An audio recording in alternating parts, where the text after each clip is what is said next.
Hi, I'm Padraig McCaul and welcome to my studio here on Mackinac Island. I'm very fortunate to work in an old schoolhouse here in the village of Dugort, which is where I live. The schoolhouse was closed about 35-40 years ago.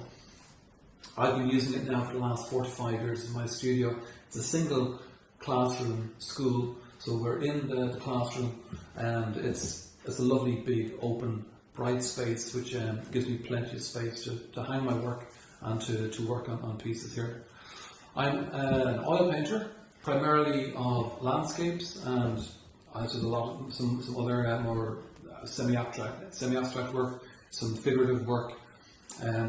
So I'm going to give you a brief tour of the studio and let you see what I've been up to a little bit for the last few months. So these are some, I suppose, slightly darker pieces to what I would normally do, but this is what I was working on at the start of the COVID crisis. These are more my figurative pieces.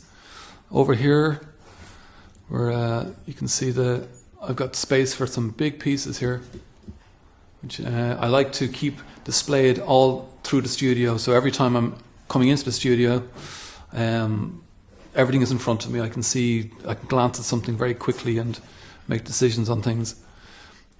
This is a piece that I've finished recently. Just letting that dry, and I'll probably come back to it and put a few more little highlights on it.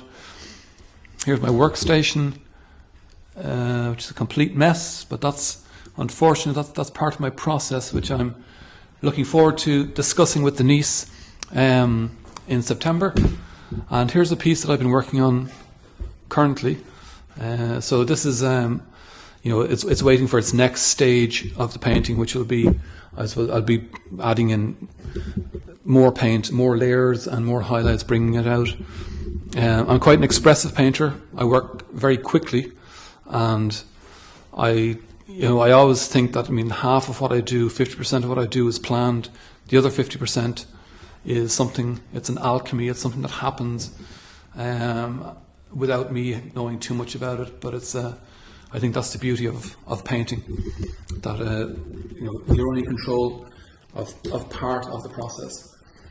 Anyway, thank you so much for listening, and I'm looking forward to speaking with Denise and chatting about all things art process and everything in September. Talk to you then.